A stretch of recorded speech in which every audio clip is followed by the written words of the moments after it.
exciting dito.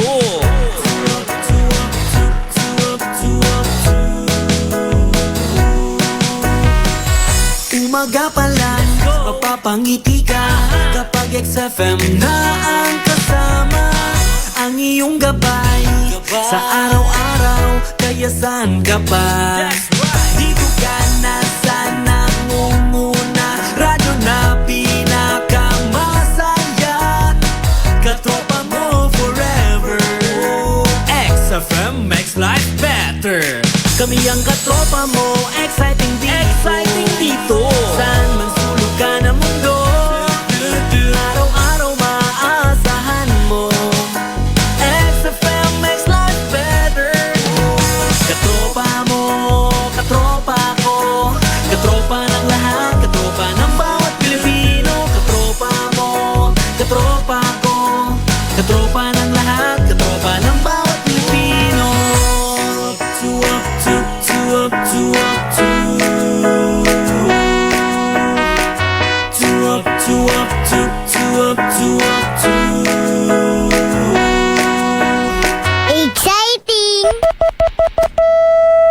Exciting time mga katropa, 11 minuto makalipas ang ika-6 ng umaga. Ito ang tunay na pagbabalita sa radyo. Anuman ang kaganapan, anuman ang pangyayari sa inyong kapaligiran, kompleto, detalyado, mapapakinggan sa Express Balita. Nasa loob ka man o labas ng Pilipinas, hindi kayo mapag-iiwanan. Anuman ang mga balita sa loob at labas ng bansa, inyong malalaman dito lamang sa XFM Network Philippines.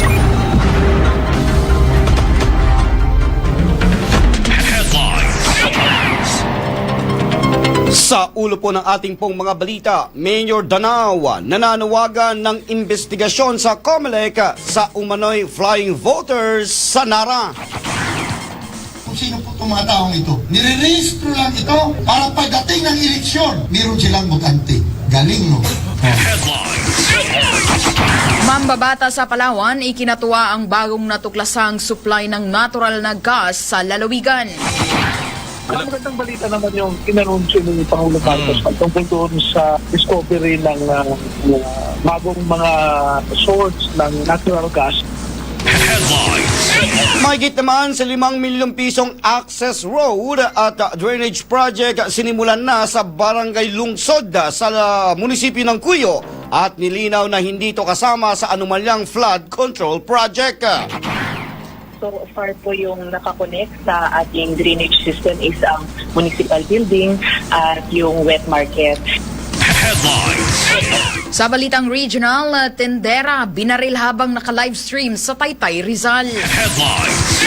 Sa atin naman po nga balitang national, grupo ng mga negosyante suportado ang tax reforms ng BIR. Sa balitang international, 1,500 na sundalo nakahandang ipakalat na sa Minneapolis. At sa atin naman po nga balitang showbiz, Chris Aquino ibinahagi ang bagong estilo ng buhok. Sa balitang sports, Alex Yala sumabak na sa Australian Open. Mabilisan man ang takbo ng bawat minuto, mabilisan man ang takbo ng bawat segundo, hindi kayo mapag-iiwanan ng mga balita. Dahil sa bawat sandali ay nandito kami. Para sa inyo mga katropa, XFM. Isang karangalan na kayo ay pagsilbihan mga katropa. Express Balita sa Umaga mula sa 104.7 XFM Broadcast Center, Palawan. Narito na ang maiinit na balita mula sa labas at loob ng bansa. Express Balita. Express Balita. Balita. At ngayon, narito ang inyong mga tagapagbalita. Magandang umaga Pilipinas. Magandang umaga, lalawigan ng Palawan. Magandang umaga, lungsod ng Puerto Princesa. Ngayon po'y araw na po ng Martes. Ika-20 sa buwan ng Enero, taong 2026. Ito ang Express Balita sa umaga. Tayo ay live mula dito sa XFM Broadcast Center, Puerto Princesa City. Nasa bayan pong napapakinggan sa 14 na mga relay station sa buong Palawan. Kami rin ay napapakinggan saan mang bahagi ng mundo sa pamamagitan ng XFM radio apps sa inyong mga Android phone. Live din tayo napapanood sa 104.7 XFM Palawan Facebook page. Mga katropa, kami po ang inyong magiging tagapagbalita ngayong umaga. Ako po si katropang Alizon Salvatus. At ako naman po si katropang Jamay Kasarad. Express Balita sa umaga. Dako na po tayo sa detalye ng ating pong mga balita. Balitang lukas. Sa balitang lokal, tinawag ngayon ni Mayor Hirani Danawa ang atensyon ng Commission on Elections o COMELEC na imbestigahan ang umano'y pagre-rehistro ng mga botanteng hindi residente ng bayan ng Nara, Palawan. Kinumpirma ni Mayor Danao na nakarating sa kanyang tanggapan ang ulat na may ilang individual na nakapagparehistro bilang botante kahit hindi tunay na naninirahan sa munisipyo, partikular na sa Barangay Bato-Bato at Barangay Panakan. Ayon pa sa alkalde, mahalagang matukoy kung ano ang kabuhayan at aktwal na tirahan ng mga naturang individual upang mapatunayan kung sila ay kwalipikadong botante sa Nara alinsunod sa umiiral na batas sa halalan. Sinabi pa ni Mayor Danao na posibleng bahagi ito ng umano'y galawan ng ilang politiko tuwing panahon ng eleksyon upang madagdagan ang kanilang bilang ng mga botante. Nananawagan ang alkalde sa COMELEC na magsagawa ng masusing verifikasyon at investigasyon upang mapanatili ang integridad ng halalan at matiyak na ang mga rehistradong botante ay lehitimong residente ng kanilang bayan. Kasi may balita po nakarating sa akin, maraming nagre-rehistro ng mga tao dyan sa Barangay Bato-Bato at Barangay Panakan na hindi taga rito sa Nara. Galing ng Bukidnon, galing ng kung saan-saan, na hindi naman po sila taga Nara. Sana dapat ito, imbestigahan ito kung ano po yung hanap buhay nila sa Nara, kung dito ba sila nakatira, para malaman natin, dahil hindi na po natin alam kung sino po itong mga taong ito. Nire-rehistro lang ito para pagdating ng eleksyon, meron silang botante. Galing, no? Oh. Diyan sa Bato-Bato, nagre-rehistro at Panakan. Yan. Ito malaman natin. Ang tinig po ni Mayor Hirani Danao ng bayan ng Nara. Express Balita sa umaga. Ang balitang yan, mga kabayan, mga katropa, ay handog naman po sa inyo ng Santon Plus Gold. Ito po ay marami na pong natulungan na gumaling sa iba't ibang karamdaman. Dahil po yan sa kanya pong mabibisang sangkap gaya po ng mangustina, ampalaya, malunggay, garlic at spirulina. Kaya katropa, subukan mo na rin ang pag-inom ng Santon Plus Gold. Mabibili na po ito sa lahat ng mga butika dito sa lungsod ng Puerto Princesa at sa buong lalawigan ng Palawan. Express Balita sa umaga. Balitang lukas. Samantala, nagsumiti na ng kahilingan ang Local Civil Registry Office sa Sangguniang Bayan na bigyan ng panimulang kabuhayan o livelihood ang lahat ng magpapakasal sa isasagawang mass wedding sa bayan ng Nara, Palawan. Ito ang kinumpirma ni Mayor Hirandi Danao kung saan layunin ito na matulungan ang mga bagong kasal na magkaroon ng karagdagang pagkakakitaan bilang panimula sa kanilang pagsasama. Sinabi ng alkalde na nakahanda na ang pundo na gagamitin para sa mga benepisyaryo ng mass wedding, kabilang ang livelihood assistance na ipagkakaloob sa bawat mag-asawa. Yung ating pong civil registrar, nag-submit po sa atin ng papel dahil tayo po ay nagkakandak ng mass wedding sa lahat ng barangay o kaya dito naman sa munisipyo. Ngayon po, nag-submit na ng papel sa sanggunian na lahat ng magmamass wedding, ikakasal, ay magkakaroon na po ng additional na livelihood, panimulang hanap buhay ng mga maikakasal sa mass wedding. Tinig po ni Mayor Hirandi Danao ng Nara, Palawan. Yan ang balitang hatid sa inyo ng numero 1 vitamin C sa bansa. Ito ang Sunshine Vitamin C. Ito ay pumasa sa pagsusuri ng FDA na may kakayahan upang palakasin ang immune system ng isang tao upang hindi tayo magkasakit, mga katropa.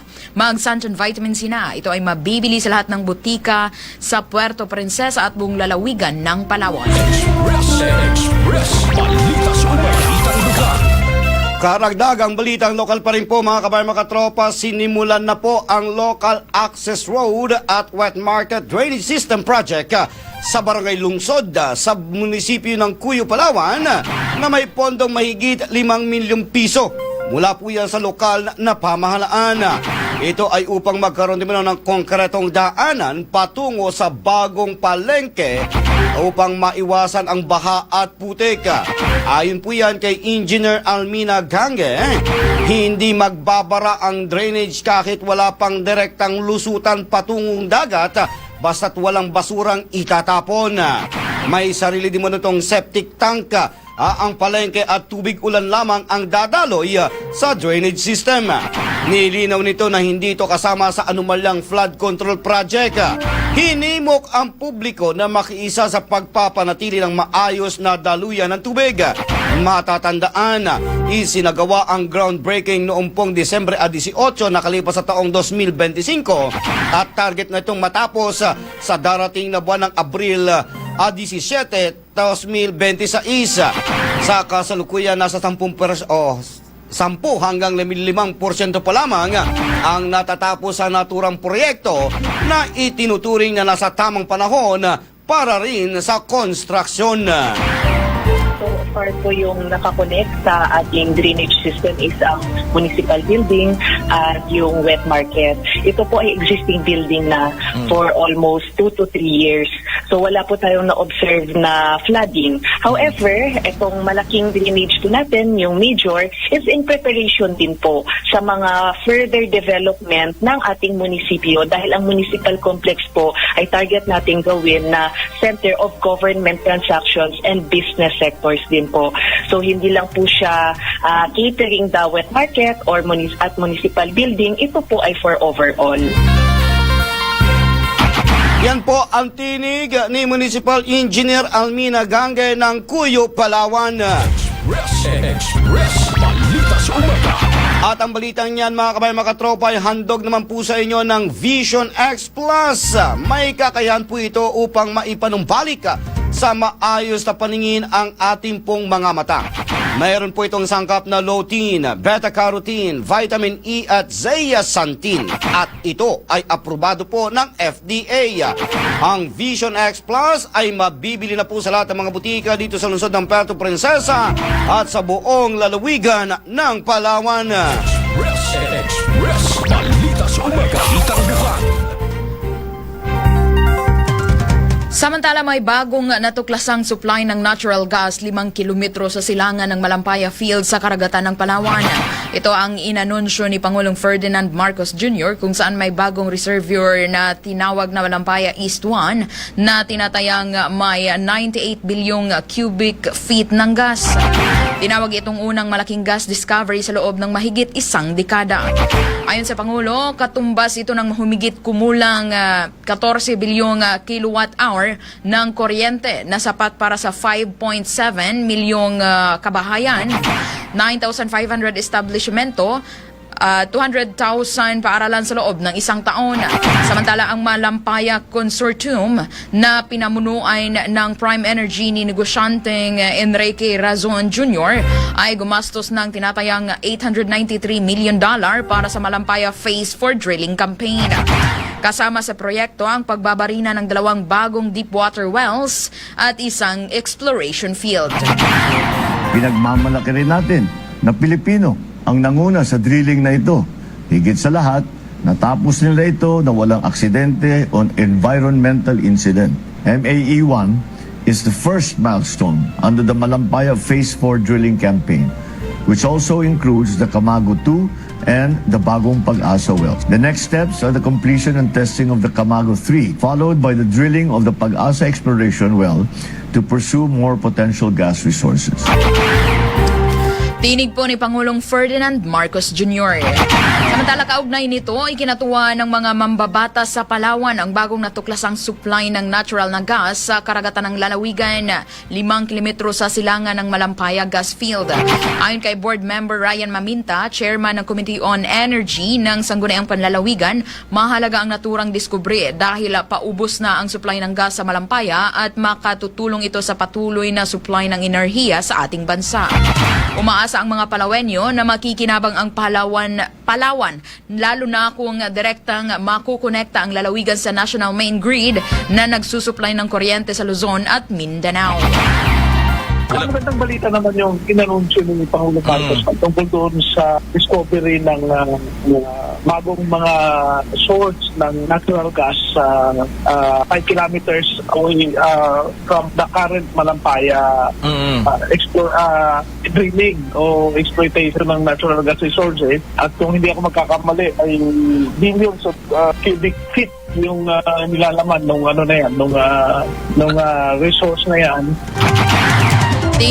Tinig po ni Board Member Ryan Maminta. Sa ngayon nananatiling walang bahagi ang Palawan sa Malampaya Share matapos ang pinal na desisyon ng Korte Suprema na nagsasabing wala ito sa sakop ng municipal waters ng lalawigan.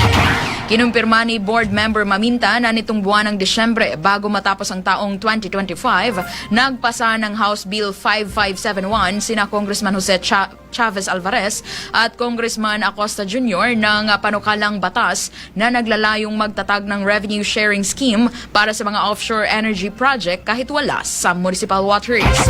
Sinuportahan ng Sangguniang Panlalawigan ang panukala at iginiit na hindi ito sumasalungat sa desisyon ng Korte Suprema.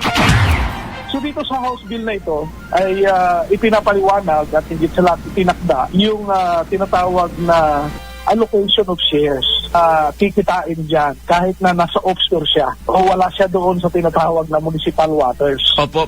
Ang determination yan ay sa pamamagitan ng Department of Energy base sa Section 4 ng batas.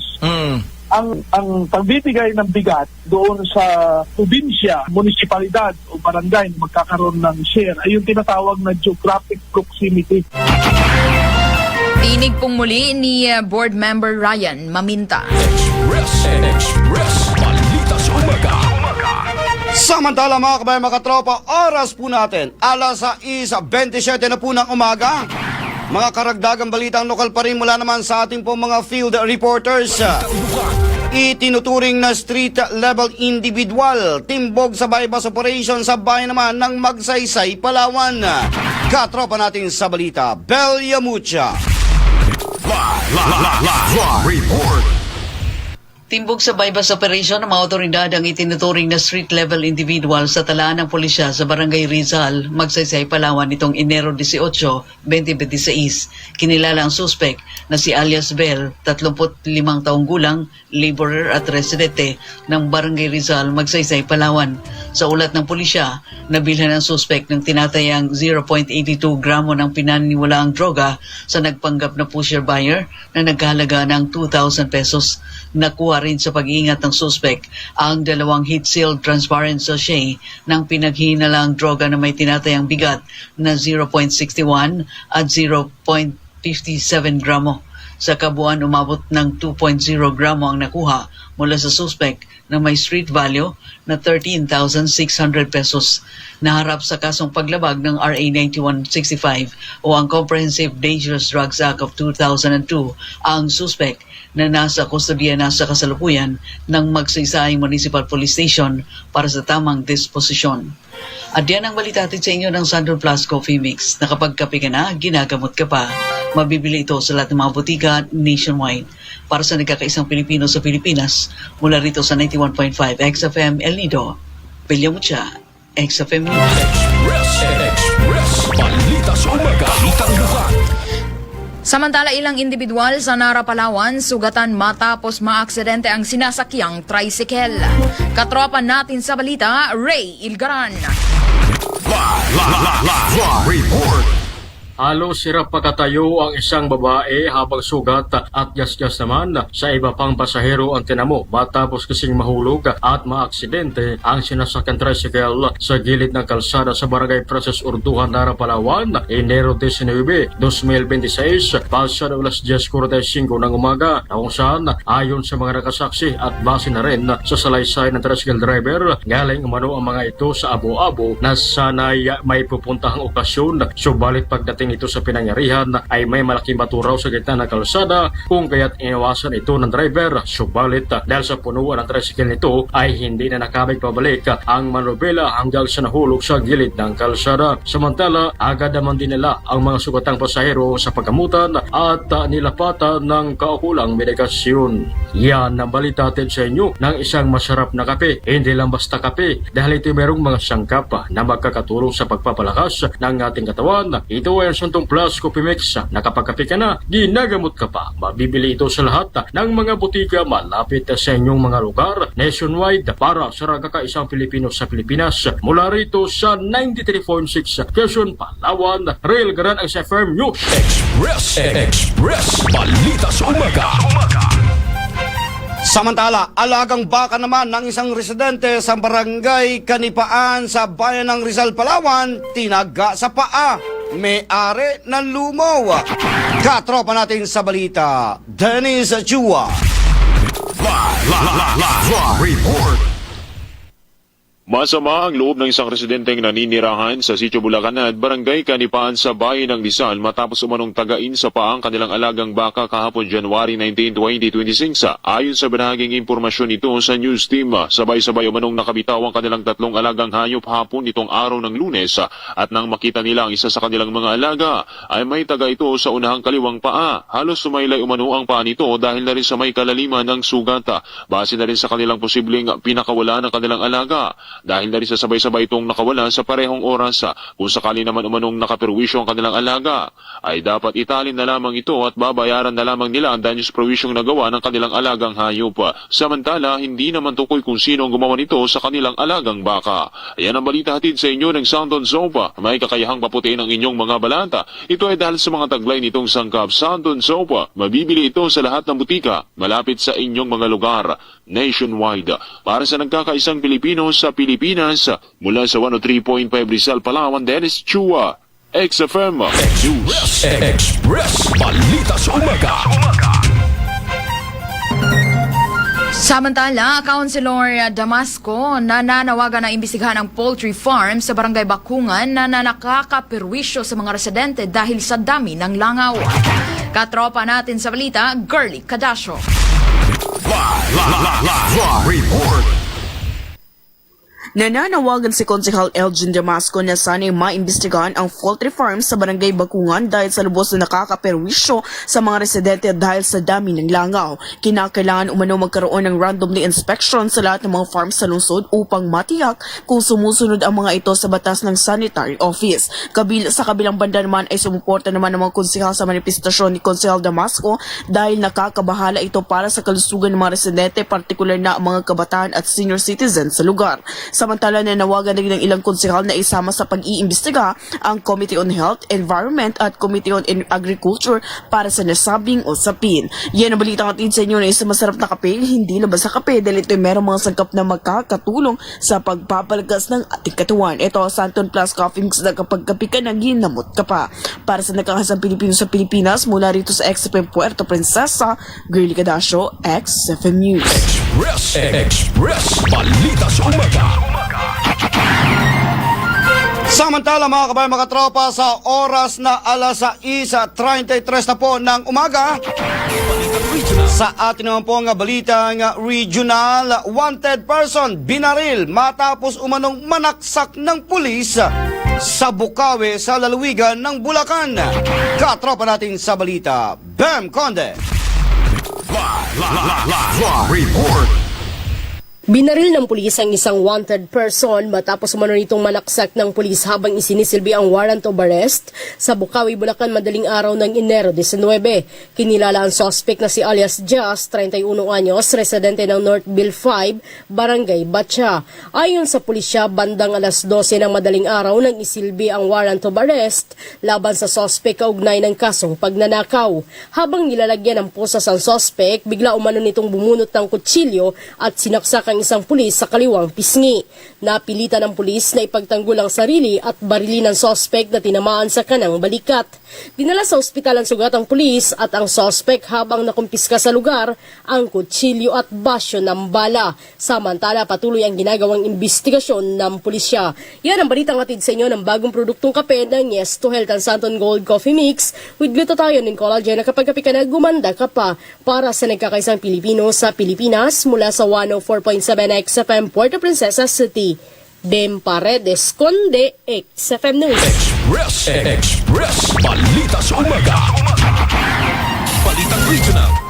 Samantala, isang 23 anyos na babae ang malubhang nasugatan matapos barilin ng malapitan sa ulo ng lalaking dating live-in partner ng kanyang amo habang nagbabantay ang biktima sa tindahan ng gulay sa Taytay, Rizal noong Biyernes ng gabi.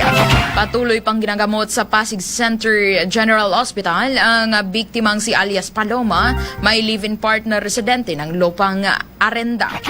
Arestado naman ang suspect na si alias Freddy, 31 anyos, residente ng Angono, Rizal. Sa ulat ng Taytay Municipal Police Station, alas 7:30 ng gabi ng Enero 16 nang maganap ang pamamaril sa Purok 4, Kenneth Road, Barangay Santa Ana, Taytay. Makikita sa mismong live stream video ng biktima na habang abala siya sa tindahan ay may isang lalaki na nakasuot ng sombrero ang lumapit sa likuran at malapitang pinaputukan siya sa ulo. Sinabi ng pulisya na ang suspect ay dating kinakasama ng may-ari ng tindahan ng gulay at tuluyang naghiwalay at naghatian sa property dahil umano sa pambababae ng suspect. Lumalabas na ang biktima ang taga-sumbong umano sa amo hinggil sa mga nagiging relasyon ng suspect sa ibang babae. Ang biktima na ang umano'y pinagkatiwala ang mamahala ng tindahan habang hiwalay na sa suspect ang amo. Kasong frustrated murder ang posibleng kaharapin ng suspect habang ang biktima ay nagtamo ng sugat sa batok mula sa bala ng kalibre 45 na daplis lang. Express. Balita sa umaga. Samantala, tinapos na kahapon ang search and rescue operation sa Binalaliwa Sanitary Landfill matapos na matagpuan na ang huling nawawala na ika-36 na casualty sa malagim na landslide sa Cebu City noong pong Enero 8. Ayon po kay Cebu City Councilor Dave Tumulak, hepe ng City Disaster Response Council, na-recover na po ang pang-36 na nasawing biktima sa isinagawang walang puknat na paghuhukay mula sa gumuhong Binaliw Landfill. Sinabi ni Tumulak na lahat ng napaulat na nawawala ay natagpuan na sa lugar na pinangyarihan ng landslide sa Binaliw Landfill. Sa tala, nasa 14 katao ang sugatan na sagip na isinugod sa pagamutan kung saan 4 dito ay nakauwi na sa kanilang mga tahanan. Nitong nakalipas sa araw ng Biyernes, nagsagawa ng day of mourning ang mga lokal na opisyal ng Cebu City para alalahanin at ipagdasal ang mga kaluluwa ng mga nasawi sa malagim na pagguho. Magugunitan na noong Enero 18 gumuho ang 20 palapag na Binaliw Sanitary Landfill na tumabon sa mahigit 50 sanitation workers sa lugar. Express. Balita sa umaga. Samantala, suportado ng grupo ng mga negosyante ang plano ng Bureau of Internal Revenue or BIR na tax reforms. Ayon sa Federation of Filipino-Chinese Chambers of Commerce and Industry Incorporated na ang pagsasagawa ng BIR ng audits ay magpapalakas ng kumpiyansa ng mga investors. Sinabi ni FFCCC BII President Victor Lim na kumpiyansa ito sa reforma na ipapatupad ni Finance Secretary Frederick Go para magsagawa ng BIR audits matapos ang pagsuspende ng paglalabas ng letter of authority noong Nobyembre ng nakaraang taon. Ang letter of authority ay nagbibigay ng otoridad sa BIR para suriin ang libro ng mga taxpayers. Dagdag pa nito na ang nasabing mga hakbang ay magpapatibay palalo sa mga lokal at foreign investors ng bansa. Balita sa umaga. Samantala, inanunsyo naman ng North Luzon Express Corporation o NLEX ang nakaambang dagdag na singil sa mga toll fees na siyang nakatakda ng ipatupad ngayong pong araw ng Martes, Enero 20. Ayon po sa pamunuan ng NLEX, aprobado ng Toll Regulatory Board ang dagdag singil sa mga toll fees kung saan ang mga motoristang bumibiyahe sa ilalim ng open system ay nakatakda na magbayad ng karagdagang 6 na piso para sa mga Class 1 vehicles, samantalang 12 piso naman para sa mga Class 2 gaya ng mga bus at maliliit na trucks, habang 16 na piso naman dagdag na singil sa mga Class 3 vehicles. Habang sa ilalim naman ng closed system, magkakaroon din mo ng dagdag singil na 26 sentimo kada kilometro at ang mga motorista naman bibiyahe sa end-to-end sa NLEX ay kinakailangan magbayad ng 24 na piso para sa mga Class 1, 60 pesos naman para sa mga Class 2 at 72 pesos naman para sa mga Class 3 vehicles. Samantala, ayon din sa pamunuan ng NLEX, ang dagdag singil sa toll fees ay mga kinakailangang hakbangin para masiguro na patuloy ang kanilang magiging operasyon at maserbisyuhan ng mas maayos ang mga motorista na tumatangkilik sa kanilang serbisyo. Balita sa umaga. Balita sa international. Samantala, pumalo na sa 16 na katao ang nasawi matapos ang pananalasa ng wildfire sa Chile. Dahil dito ay inanunsyo ni Chilean President Gabriel Boric ang state of catastrophe sa rehiyon ng Noble at Bayo-Bayo. Pinalikas na rin ang nasa mahigit 20,000 na katao na apektado ng nasabing wildfires kung saan mahigit 250 kabahayan ang nasunog. Tinupok na ng apoy ang nasa 8,500 na ektarya ng lupain sa dalawang rehiyon. Nagbunsod ang malaking sunog dahil sa nararanasang labis na init ng panahon sa nasabing bansa. Balita sa umaga. Balita sa international. May nakahanda na pong 1,500 mga sundalo ang nakatakdang ipakalat di muna sa Minneapolis. Ang mga sundalo ay nasa Alaska kung saan hinihintay lamang ang utos ni US President Donald Trump para sila ay ipakalat. Dagdag pwersa ang nasabing mga sundalo dahil sa lumalaking kilos protesta laban sa mga Immigration and Custom Enforcement o ICE. Nagsimula ang malawakang kilos protesta matapos mapatay ng ICE agent ang biktimang si Rini Good noong nakaraang mga linggo. Una nang nagbanta si US President Donald Trump na ito ay magpapakalat ng mga sundalo para matigil na ang malawakang kilos protesta. Balita sa umaga.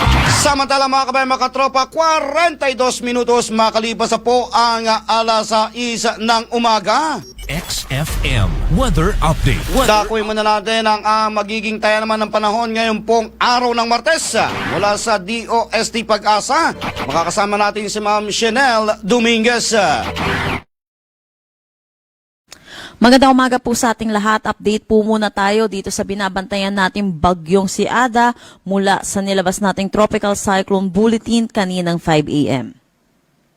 Itong si Ada ay nananatili sa tropical depression category at huling namataan kaninang 4 a.m. sa layong 675 kilometers east ng Kasiguran, Aurora.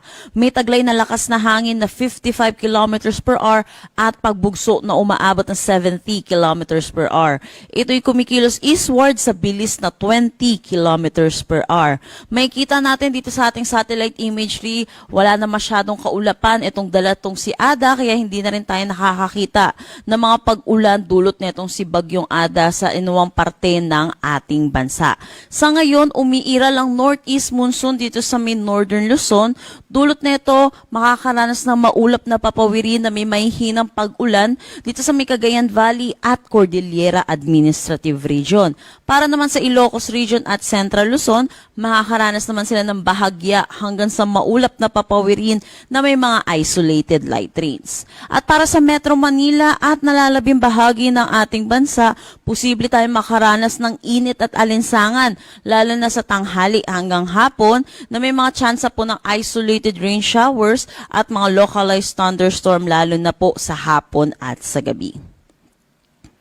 Para naman sa forecast track natin dito si Bagyong si Ada, bukas inaasahan natin hanggang umaga posible pa rin po siya isang ganap na tropical depression category. At pagdating po ng Wednesday ng hapon, ito po magda-downgrade na siya into a low pressure area at base na rin po dito sa ating track ay palayo na rin naman po ito ng kalupaan po natin. Kaya hindi na rin po natin inaasahan na magkakaranas pa po tayo ng mga pag-ulan dulot itong si Bagyong Ada at hindi na rin po natin nakikita ang pagtataas ng anumang tropical cyclone wind signal dulot kay Ada.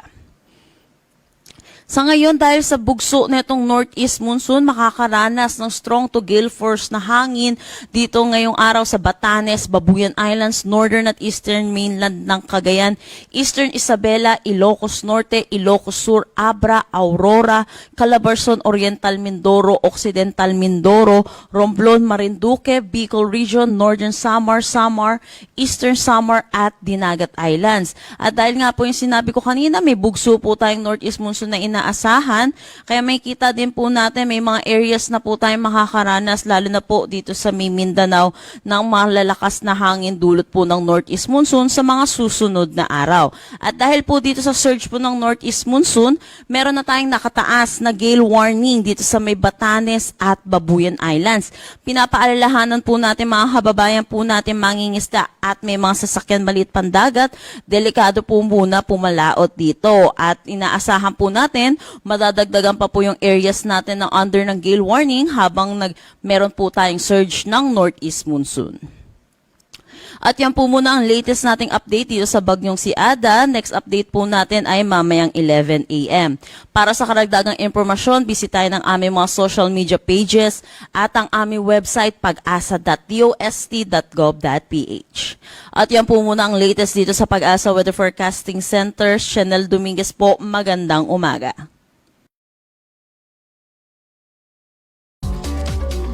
Ibinahagi ng TV host actress na si Chris Aquino ang pagpapagupit ng kanyang buhok.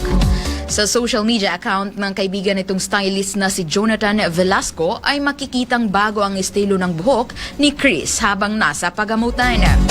Sinabi naman ni Chris na new hair, same brave spirit, kung saan humingi ito ng pagdarasal sa kanyang mga fans. Magugunitang noong nakaraang linggo ay sumailalim si Chris ng minor surgery na may kinalaman sa kanyang autoimmune disease. Balitang Sports. Samantala mga kabayan, mga katropa, sa atin naman pong balitang pampalakasan, inaabangan na ng maraming tennis fans sa bansa ang unang pagsabak ni Pinay tennis star Alex Iyala sa Australian Open. Sa unang round ay makakaharap nito si Alicia Parks ng US kung saan nagsimula kahapon. Sinabi naman ng 20 anyos na si Iyala, ito ang unang pagkakataon na makapaglaro ang isang Pinay sa main draw ng Australian Open. Noong taong 2020 ay nagkampiyon na si Iyala sa Australian Open Junior Girls Doubles kasama si Priska Madeline ng Nuguro ng Indonesia. Malaking hamon din kay Iyala o malaking hamon kay Iyala itong si Parks na rank 100 dahil sa nakuha nito ang may pinakamabilis na mag-serve. Maglalaro din si Iyala sa doubles kung saan kasama naman niya si Ingrid Martins ng Brazilian na rank 79. At ang unang makakaharap nila ay sina Shuko Oyama ng Japan at Magdalena ng Poland na magsisimula sa mga susunod namang mga araw. Mga kababayan, mga katropa, ang ating pong tamang oras, alas 6:48 na po ng umaga. At inyo na pong narinig ang mga balitang nakalap ng buong pwersa ng XFM Network Philippines. Live mula dito sa XFM Broadcast Center, Puerto Princesa City. Nasabay ni pong napapakinggan sa 14 na mga relay station sa buong lalawigan ng Palawan. Napapakinggan rin saan mga sulok ng mundo sa pamamagitan ng XFM radio app sa inyong mga Android phone. At live din tayo napapanood sa 104.7 XFM Palawan Facebook page. Para po sa nagkakaisang Pilipino para sa Pilipinas, kami po ang inyong naging tagapagbalita ngayong umaga. Ako po si Katropang Alizon Salvatus. At ako naman po si Katropang Jamaica Sarad. Mga kabayan, mga katropa, maraming salamat po at magandang umaga, Pilipinas! Express Balita sa Umaga.